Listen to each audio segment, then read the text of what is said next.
visit the hospital and I just tried to kill Bhai. पूरी life में सिर्फ एक नाम सुनते आए हो इस घर में, राहिम राहिम राहिम। मैं ऐसी बेयकीनी के अंधेरे में थी कि आपका सच नजर ही नहीं आया मुझे। कि मैं इस घर का लूजर हूँ और राहिम इस घर का हीरो है। मेरे जब राहिम भाई का ऑक्सीजन मास्क हटाया तो उन्होंने मुझे देख और अगर विलन बुरा है तो को बनाने वाला हीरो बुरा क्यों नहीं है मामा?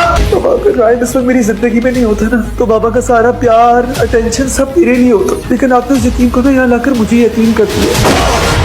सोचता हूँ कि ये विलन को विलन बनने में कौन मजबूर करता है। नाज़रीन, ड्रामा सीरियल इश्क के जनू की आने वाली एपिसोड लेने वाली है एक नया मोड़, क्योंकि आने वाली एपिसोड में होने वाला है कहानी का दी एंड। क्या शहरोज राहिम को कत्ल करने में कामयाब हो जाएगा? क्या राहिम अपनी जान की बाजी हार जाएगा? नाज़रीन, ये सब जानने के लिए देखते रहे वीडियो को एंड तक। तो नाज़रीन, आने वाली एपिसोड में अब देखेंगे कि आफिया बेगम डुप्लीकेट की लेकर शहरोज का रूम ओपन करवा देगी, और जब वो शहरोज को जमीन पे पड़ा हुआ देखेगी तो उसे लगेगा कि शहरोज ने खुद को गोली मार ली है, जबकि ऐसा नहीं होगा। आफिया बेगम शहरोज को काउंटडाउन करवाते हुए कहेंगे कि शहरोज तुम परेशान ना हो, ये जो कुछ भी है वो सब कुछ तुम्हारा है और मैं उन प्रोजेक्ट्स के बारे में तुम्हारे पापा से बात करूंगी। लेकिन शहरोज बहुत ज्यादा गुस्से में होकर वो अपनी माँ को कहेगा कि हर टाइम घर में सिर्फ और सिर्फ राहिम का नाम लिया जाता है, जब देखो जब राहिम राहिम राहिम। और एक टाइम ऐसा था कि मुझे लगने लग गया था कि राहिम एक कामयाब इंसान है और मैं लूजर। माँ, आप लोगों ने उस यतीम को घर लाकर मुझे यतीम कर दिया, क्योंकि मेरे हिस्से की तमाम तर मोहब्बत आप लोगों ने उसे दे दी। मॉम, मुझे एक बात समझ नहीं आती कि जब विलन बुरा है तो फिर विलन को बनाने वाला हीरो क्यों नहीं बुरा?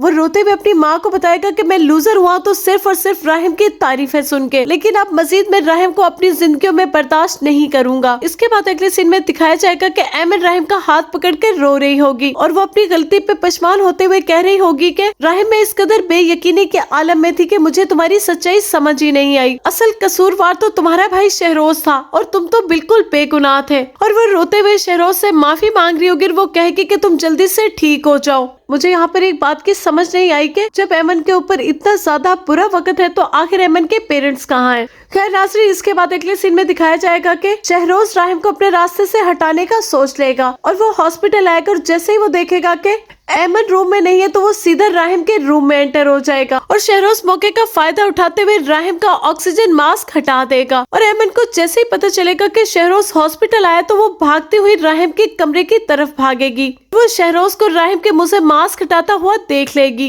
लेकिन शहरोज कैसे भी जान छुड़ाकर वहाँ से भाग निकलेगा। और शहरोज अपनी माँ को घर जाकर घबराते हुए बताएगा कि माँ, जैसे ही मैं राहिम भाई को मारने गया था, मैंने उसका जैसे ही ऑक्सीजन मास्क हटाया था तो मुझे एमन ने सब कुछ करते हुए देख लिया था। शहरोज की माँ आफिया बेगम जैसे ये बात सुनेगी तो वो बहुत ज्यादा घबरा जाएगी। नाज़रीन, अब देखना यह है कि आखिर और मजीद कब तक ये कहानी खुलकर सामने आती है।